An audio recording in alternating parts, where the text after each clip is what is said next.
up in this particular office room, so please bear with me. I gotta figure out how's the sound, by the way. Is it okay? I need to put those like what those YouTubers do, the soundproof and all that, the cushion on the walls or something. Be a little more legit. All right, folks. Today we're going to talk about marrying a U.S. citizen within months post divorce from another spouse. Welcome to Green Card Guys.tv. I'm your host, John Ting. I'm here to share information to prevent the immigration problem and point you in the right direction, okay? There is no obligation to, you know, hire us. We want to help you out. We do offer a strategy session for 15 minutes at no cost. Of course, it'll be our pleasure to assist you from start to finish, or maybe even when you have a notice of intent deny RFE and you're like, okay, John, I give up. I'm putting up the white flag. Let Ting Law help you out. We're happy to do that. I know a lot of law firms don't like to get in the middle of a case. We completely understand the desire to save some money, but folks, again, whether you intend to hire us or someone else, you really need to think about the investment. What's up, Tony? Good to see you. You really need to think about the investment because a lot of people file on their own and then something happens. Now, of course, some people do a great job on their own. That's completely fine. But please don't use a friend's experience or coworker experience to assume that it's going to be just peaches for yourself, for your own case. It's not apples to apples in that situation, okay? So, hey, Iffy, I dropped it earlier. That is the Facebook link, by the way, tinglawclub.com. Hopefully you saw it earlier. Anyway, I won't go on it's not meant to be a rant. It's just more for education because we do get a lot of clients who end up file their own, which is completely fine, and then of course don't know what the concerns are. So we realize we need to help y'all provide more education on that, like common reasons. I think I'm gonna do a video like top 7 or top 10 reasons to that case are denied or something like that. So stay tuned. All right, stay tuned on that. And yeah, let's get down to it. So today's topic is marrying a U.S. citizen within months post divorce and what that all means. We've had plenty of cases like this and approved with the GC, green card. Now, not trying to toot my horn, but what I'm trying to say is everyone's situation is different. Okay. You want to make sure that you have the proper evidence. All right. Now, I'm not saying like, hey, if you literally just like separated and moved out a month ago and then you got married to someone else, then that's going to look a little strange, right? So you need to have some proper evidence. Really look at the timeline. Like you have to put yourselves in the shoes of the USCIS officer. What are things they looking at? So, but what I say, don't apply just because you got remarried. I mean, not remarried, married to someone new.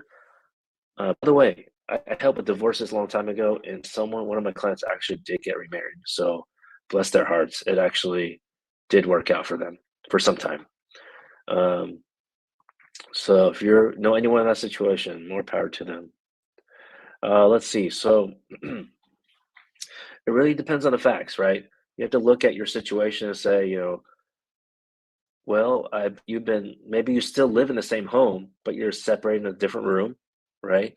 But you also, in addition to that, you've been dating someone else for many months, right? Not saying it had to be a full year or something, but again, the facts depend whether you should file for a new application for adjustment of status or petition depends on your situation. This TikTok user's name caught my eye. Sweet, seductive, interesting. Y'all have some interesting names. All right. So hopefully that helps out to that extent. So because let's say why did I bring up the whole like separated rooms? You live in a separate rooms because that's something key to think about when you have an interview. If you have an interview now, if you get scheduled for an interview, it's not the end of the world. Don't be shaking in your boots, okay?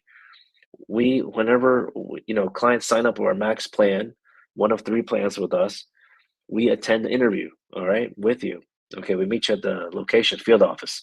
Now, and every time we've gone, it's fine. Fortunately, haven't had a situation where an officer has been rude, but the times I've heard where a client or someone else didn't want a lawyer there, yeah, it didn't work out as good, right? So it's to some extent, I hate to say it like this, but sometimes, at least for us, it appears that you're hiring us to, at the interview, for the purpose of the interview, to make sure everything is correct, right? Everything is going to be as smooth as possible. No, some things could come up and get hiccup, but at least we prepared you for that, right? So part of me, my selfishness is like, I feel like we prepare people very well. Okay. We have a series of videos that we share a link with you as soon as we get the interview notice, which usually get about 3 to 5 week lead time. We send you the proven checklist beforehand for the interview. All right. So you know what to get together beforehand. And of course, just like we share, because we have several clients and around the country, we have a pretty good idea the processing time because it can change, right? So we have a better idea at what point of the representation to send you some information so you're educated on how to get prepared.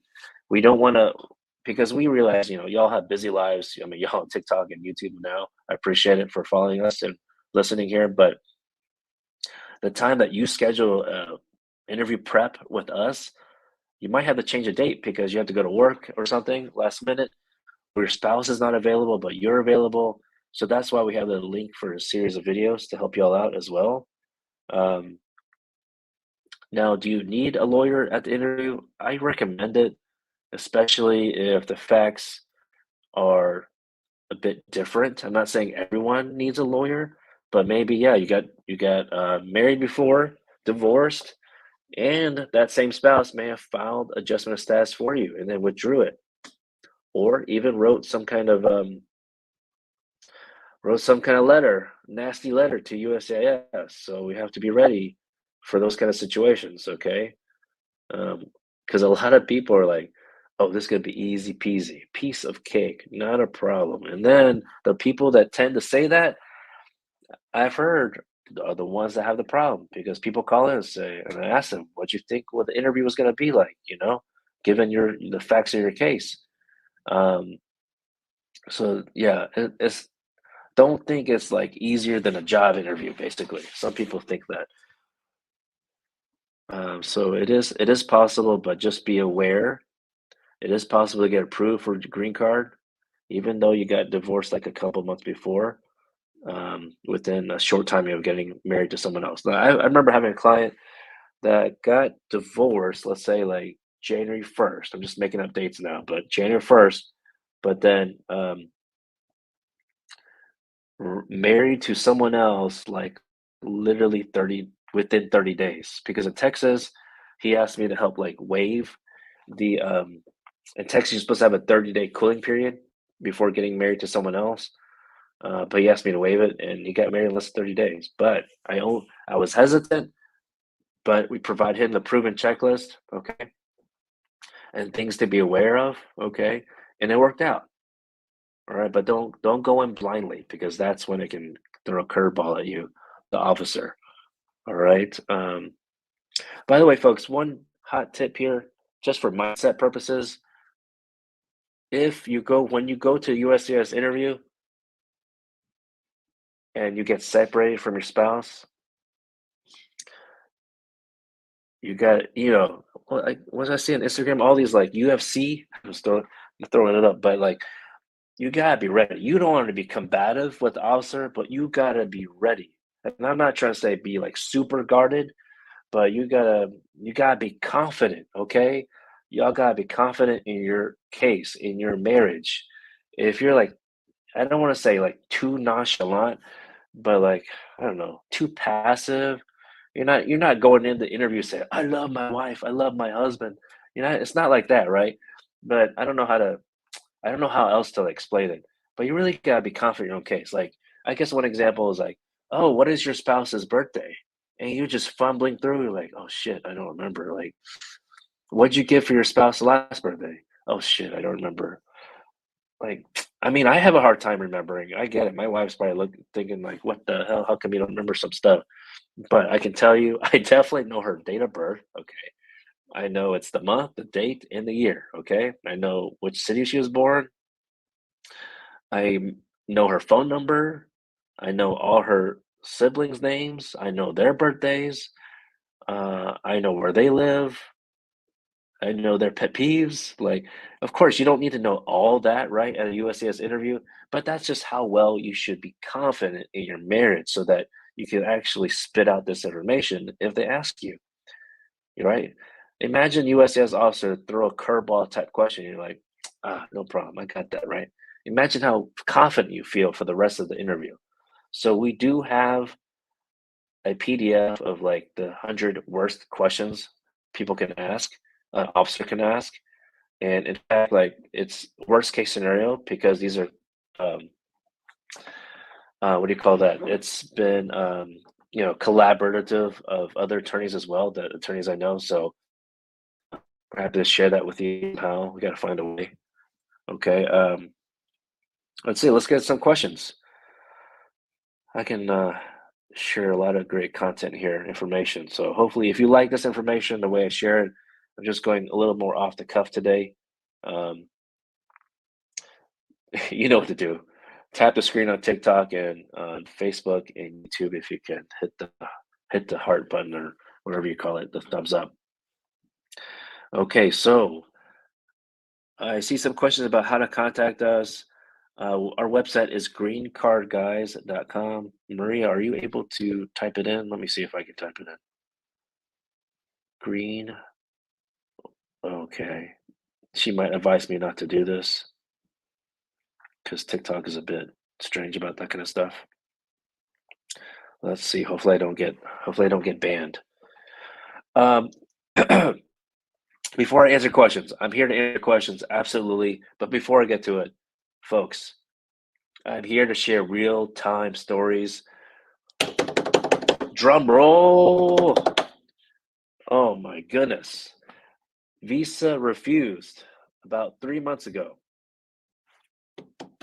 People freak out. I get it. People freak out. But there is something called motion, not a motion, but request for reconsideration. Okay. Request for reconsideration. And of course, they don't want sob stories, okay? The visa officers they do not want sob stories. So don't waste your time. I know a lot of y'all thinking about that, want to email some information, but what we do instead is a request for reconsideration. We email the consulate and we lay out the law, okay? We lay out the facts. We explain the situation. This is what I learned in law school. Application of facts to the law, an analysis, essentially. That's what we did because the South African consulate was confused. We clarified it for them, provided more proof, even though they really didn't need it, but provided more proof. And about 2 or 3 months later, today, visa shows issued online a CAC portal. Okay. The consulate did not even email you back, say, oh, yeah, you're good, it's good to go. Like it was, we check every week. For a situation like this, we check every week. Okay. We check every week after a after the visa interview. Okay, I'm gonna I just want to share that success story. So my point on that, you need to have an attorney. If you're gonna hire an attorney, ask them, that essentially how what is a communication policy, but how you're going to. Okay, oh shoot, my spouse is calling. Let me.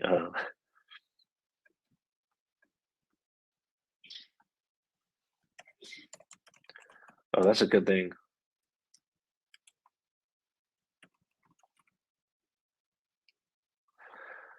Oh, I forgot. Hey, you guys got kids?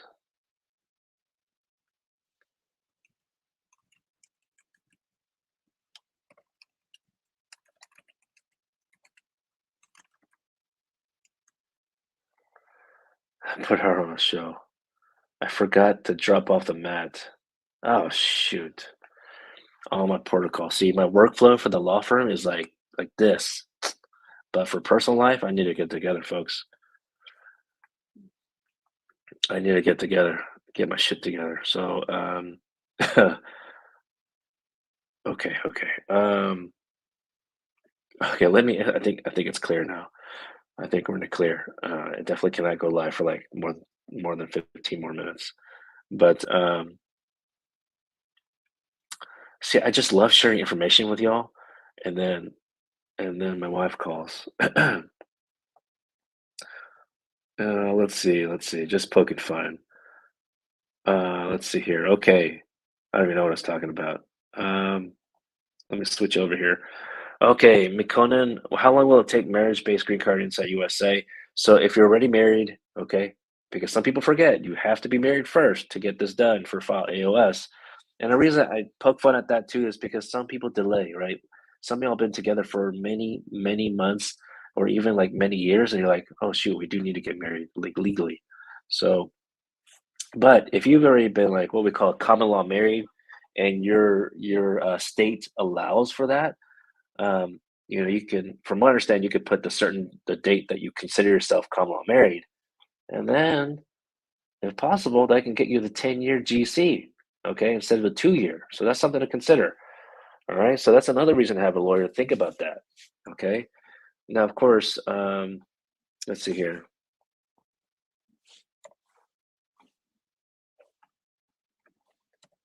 All right. So let's switch over. Ashar on YouTube. You got DS5535. Your category is F4 from Pakistan. Ooh, well, how long ago did you get it? It's probably gonna take a year. Ashar, okay? That's unfortunately a year. And they do it to everyone. Pretty much. Not everyone. A lot of people. So you're not the only one. So if you just got it like 2 weeks ago, I mean, you're in it for a long haul, okay? By the way you asked this question, it seems like you're in for the long haul.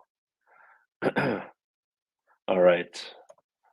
Someone needs a work permit through marriage. Is that what you mean? Okay, then are you married already? But yes, if you enter with a visa, then yes, you can apply for work permit at the same time as adjustment status. Junior asks, how long does 601 take? Online, USCIS website shows about 12 months, I believe. Okay, I need a team member to check with me at the same time. What's your processing center? Do you know? But yeah, generally 12 months, okay? I'll see if I can go back. Here you go. I found it. Let me see. I haven't checked for a while, so let me see. Oh, okay. Well, they upped it. 22 months. Okay, Henry. I think that was your name. 22 months for the 601. Okay.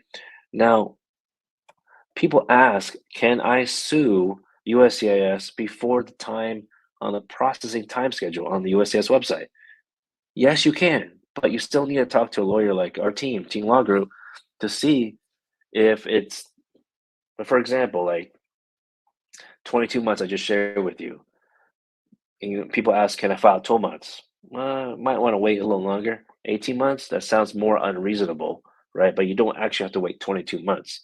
Whereas like 601A application, last time we checked, it was 44 freaking months to process on the USCIS website. Now, last week we got two clients that were approved. One was based on lawsuit, and one was not a lawsuit, but it was approved after 3 years processing, right? So I would like to say about 36 months for 601A is reasonable to file a lawsuit based on unreasonable timing.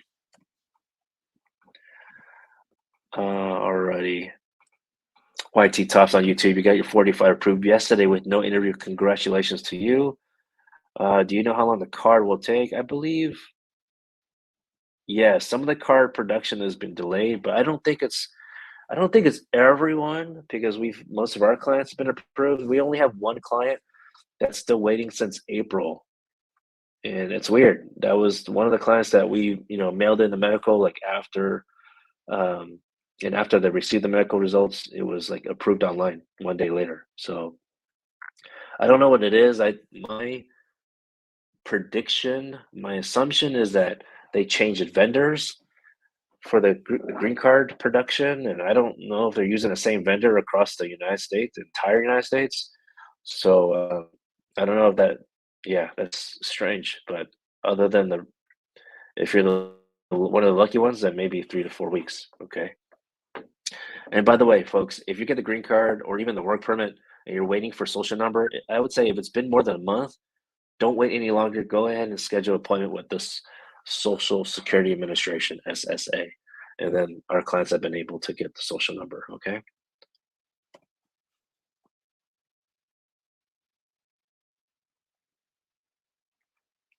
If you're wondering, I know some people asked how to get in touch with us. I shared the website earlier, greencardguys.com. All right.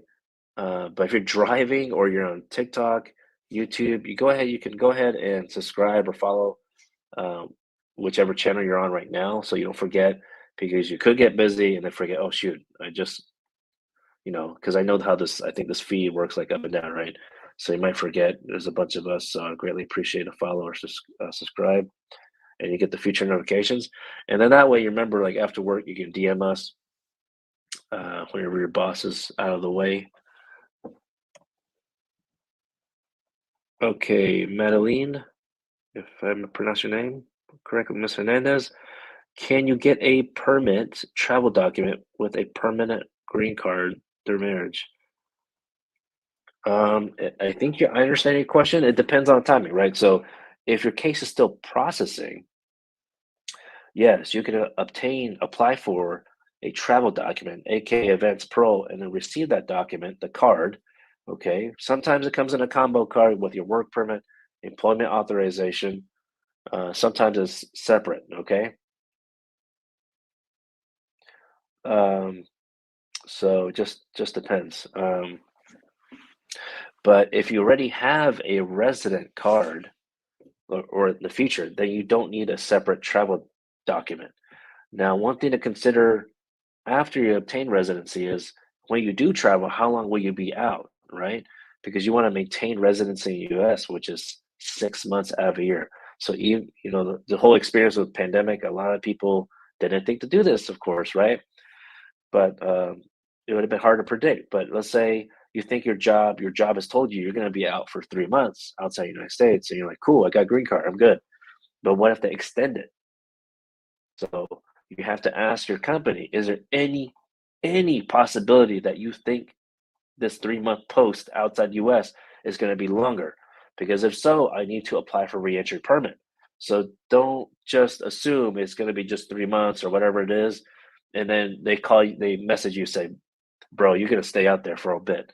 And you're like, oh shit, I need to get it back. Like, can I get back right now and get the reentry permit? Well, that's not that simple, right? You got, because you apply for the I-131.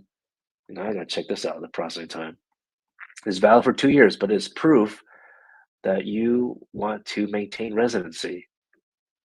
So we call it reentry permit. Okay, it's processed at the Nebraska Service Center. Oh, snap. 17 and a half months. Okay, 17 and a half months. So this is game plan. If you if you work for a company that has offices outside US and you're like in one of those departments that potentially could get transferred or work outside US, as soon as you get the green card, apply for the 131 reentry permit, okay, folks? Because right now on the USCIS website, you're not gonna like this. It shows 17 and a half months. It's not looking good, okay? So, and then people wonder, well, do I have to be in the US the entire time while this is processing? Not necessarily, but they do ask you to go show up for a biometrics appointment. So you have to be in the US. They don't have offices for biometrics, as far as I know. I think they got rid of a lot of USCIS offices outside the US. So you have to do it in the US, okay? So that's just random hot tips that you need to share with your company. If they're like, no, bro, you got to go now, like you work for the CIA, basically, get your go gear. And then you're like, well, okay, but when my biometrics appointment shows up, I need to come back. So you need to negotiate that, okay? I didn't know I was going to give job tips out here today. So hopefully that helps. We'll make it to Ola Dami on YouTube. Good to see ya. Sorry it's been a while since we connected. You responded to your Noi. How long does it take? There's no black and white timing on that, unfortunately. I'm glad you submitted it. Um, but if it gets to 12 months, then we need to talk again about a lawsuit. Hopefully, you don't have to do that. But I anticipate usually when there's a Noi, then they would do some kind of further investigation to verify some information. So that's why maybe in your situation it could take longer. Uh, but I would say most people would take longer for Noid because of the nature of a Noid. Sometimes Noid, if they just ask for like one or two documents, and that's different, right? But how long does I-90s take now? How long do I-90s take? Last I remember, it was nuts, like 2 years. Let me check again for you. I have it open, so might as well check for you. 10-year renewal, I think is what you're asking for, most people. Okay, it's looking good right now. They dropped it down to 5 months. A few months ago, it was not like that. Maybe it was for a different category. Ooh. Okay, so it's kind of strange, but for I-90 category of initial issuance or replacement, that is taking 30 months. But for renewal, like pure renewal, because it's about to expire, 10-year renewal shows 5 months. I just don't understand. Maybe they're just punishing people to say you need to be more responsible. Don't lose your card. I don't know. Every time talk to a client, I tell them, please, please. Obviously, you can't duplicate it, but like scan it, make a copy, so at least you have something in case you change jobs or something like that. Let's see. Thanks for the follow, folks. Let me know where you're watching from. I always wonder how far the respective channels have reached. If you have any tips, let me know. What is the best time to file lawsuit if we get DS 5535 in Pakistan, especially specifically for Pakistan, Islamabad embassy? Definitely wait at least 1 year, 12 months. Okay. Now I'm all for suing the government, okay, but that's just unfortunately not how it works. You can't just. It's not like other civil lawsuits in America. You have to, for mandamus purposes, you have to sue at what we call unreasonable timing delay, okay? But unfortunately, the US government believes that the DS 5535 should take a hell of a long time and be reasonable. So, but if this is like a different consulate and it's taking like 8 months, then yeah, we can consider suing. It just depends on the consulate embassy as well. A lot of different factors. Hopefully, you don't have to wait that long, though. We'll see. Ashar, to your other question, why did you now get this questionnaire? Unfortunately, it's just first of all, my rant here is that U.S. government exactly. U.S. government has already reviewed your DS 260. Why not just add this DS 5535 before? But part of it is not so much about the data in the 5535, in my opinion. It's more about a delay tactic on purpose because they know that there's a lot of applicants, but you want to check also. Well, they always claim national security, like, oh, we got to vet national security. Well, why even have the interview? Okay, like if you're vetting, vet me before. Like, why would they do it later? It makes no sense to me. But whatever, to each their own. To the government, just a little silly, to my opinion. Um, Yeah, so they just claim security risk on everyone, pretty much, but more so Middle Eastern countries, South Asian countries, unfortunately. Um, there's this. I really hate to say this, but you see what's going on in Israel and Gaza. It's I'm not gonna have what I can say about this is I'm pro human rights, okay, and that's all I'm gonna say. And that we also help some Palestinian American families to get out of Gaza. It's obviously a hellstorm. Um, to sum it up, I just can't imagine being not American and trying to get out. But even if you're American, the U.S. government was not doing anything to assist. Lawyers had to get involved to coordinate people getting out. Okay, of Gaza. Can you imagine if the Palestinian Americans were in Gaza and could not get any assistance because they didn't have a cell phone or anything. There was no formal evacuation out of Gaza. It was all like hopscotch, I guess. I don't know what you call it. It was just like jumbled together. It's ridiculous. So that's just some context, okay, Ashar, to give you an idea how America thinks about people outside America. Okay. Hate to say it, but someone's gotta say it. By the way, those families are now in America, so thank goodness. Work with other lawyers, collaborate across the United States to get help do that.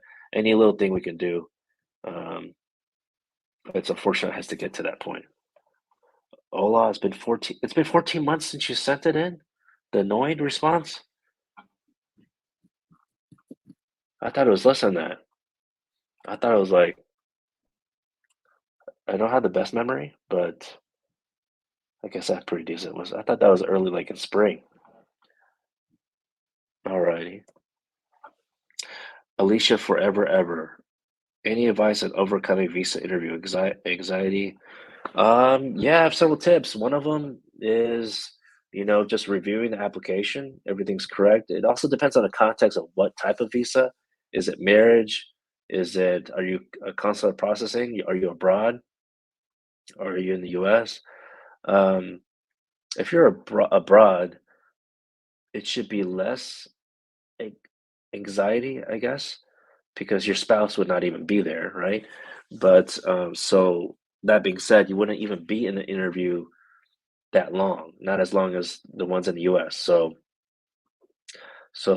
But in general, reviewing your application, understanding the context of why you have the interview. So if it's a marriage case, most people are so focused on to explain that your marriage is real. For us, it's not so much about explaining, actually, it's about through documentation, okay, evidence. Let the evidence do the talking, most of it, in terms of showing that your marriage is real. But the other context of the interview, the purpose of it, is inadmissibility. Okay, so people call us all the time about the affidavit support, right?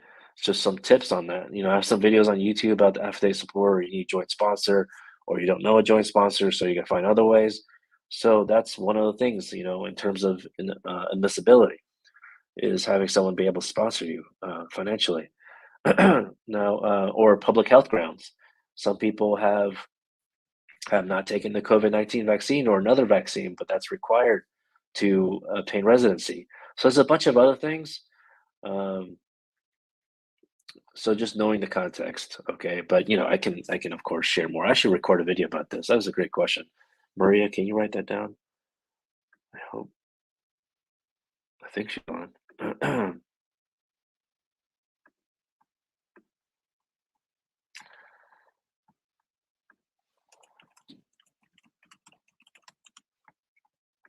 Let's see. So let's go to the next question. Can you hire us to sue USCIS? Your petition was submitted October 2022. You're married to a US citizen.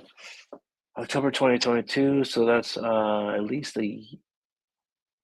1 year and 2 or 3 months. 1 year, 2 or 3 months. I'll wait a couple more months, Crystal. Wait a couple more months. I know you don't like that answer, but yeah, I mean, we're happy to help you, but we also like to provide as things change, like whatever advice I share now, it can't change in a couple months. But you're welcome to still contact us, okay, Crystal, so we can learn more information. But I'm not, even though I'm gung ho, I'm like love to sue the government but for proper timing. Okay, so we're trying to get better and better at it.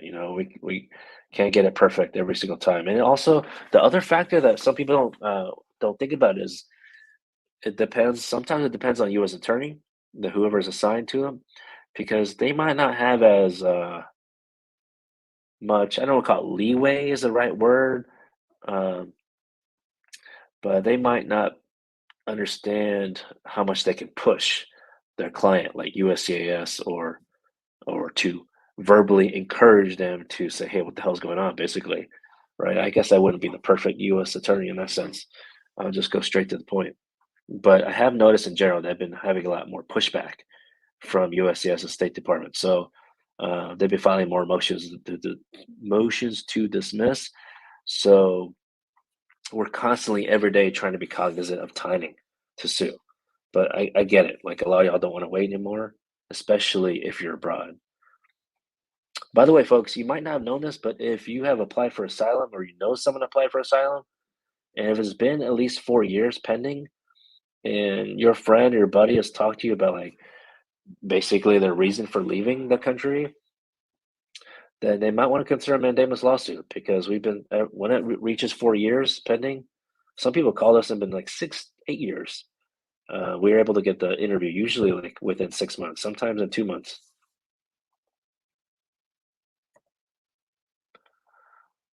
You're welcome, Crystal. You're welcome, Ashar on YouTube.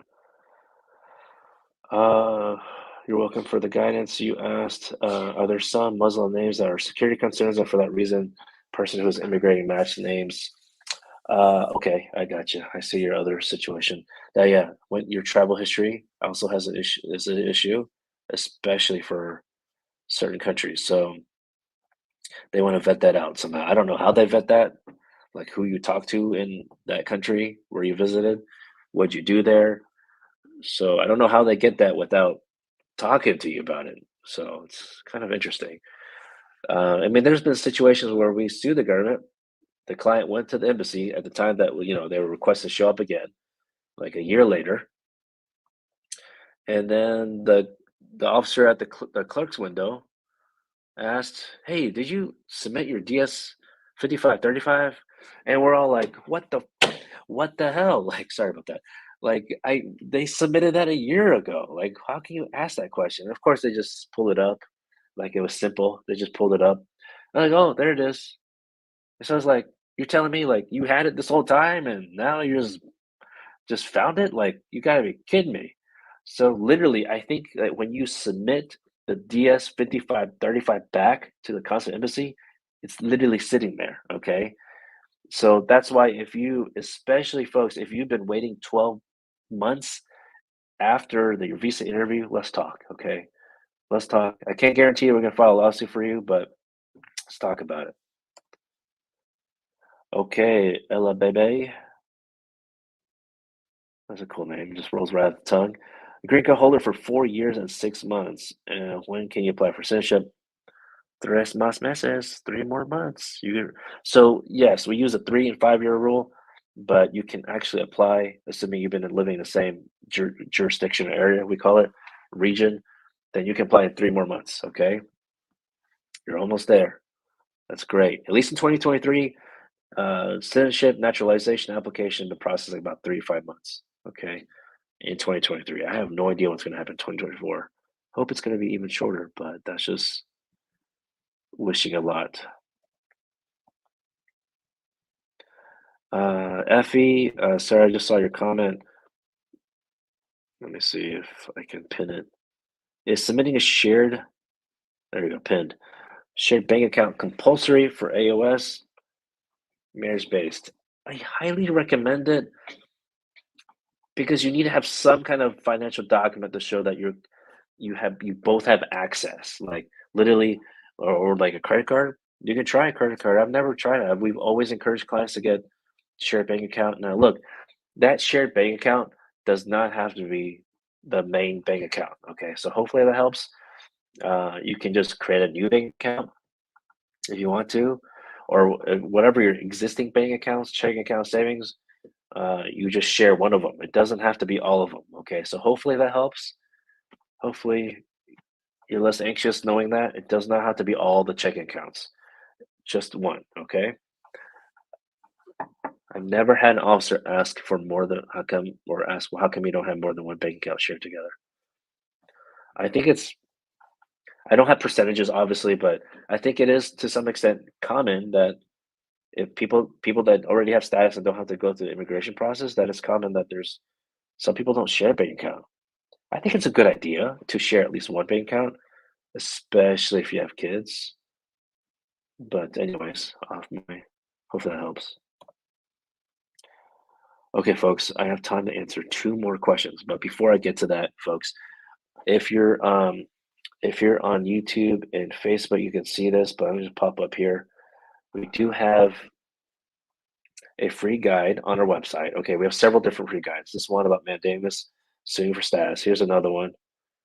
Okay, check these out. Go to our website, greencardguys.com. It has questions, answers to common questions, and a step by step. Okay, estimate step by step, so you have a better idea. Now, we changed our process. If you're wondering how to get a hold of us, um, yes, you could do it on TikTok, Instagram, all these different channels. YouTube is a little bit difficult in that sense.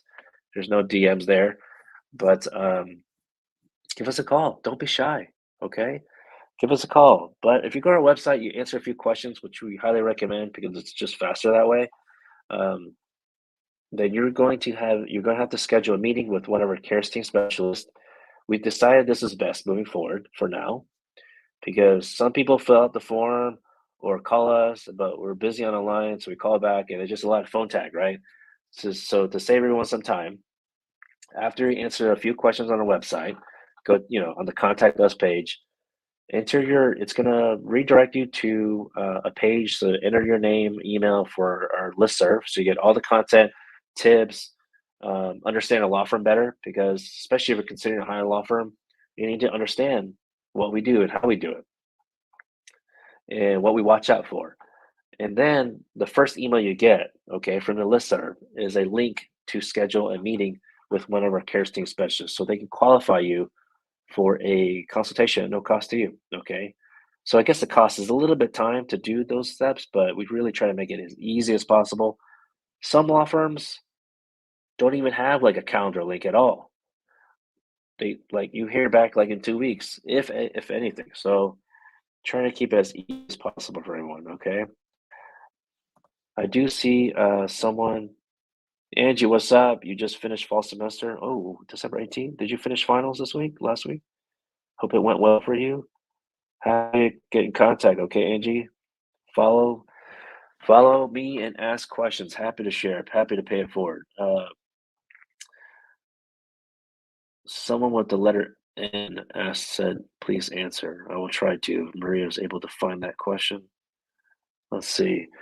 The real Miss J87. How many times can you apply for AP? I am not aware of any limit to advanced parole. Apply as many times you need, assuming you've already been approved, of course, because I believe it's only valid for a year. Let's see.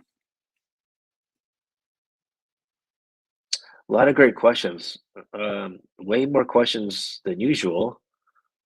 Is it because y'all? Is it because y'all home and don't want to hang out with your kids? I'm just kidding. Only my son has daycare for a couple more days this week. So, am I working on waivers? Absolutely. I think waivers is one of those type of cases that some people take for granted. I think especially with the processing time taking so long, like for 601A, 44 months was almost 4 years. You want to make sure you have a top-notch package. Can I guarantee for everyone? Absolutely not. But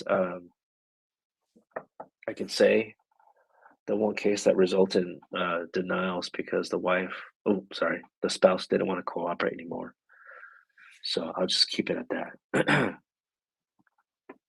What is the wait time after medical RFE?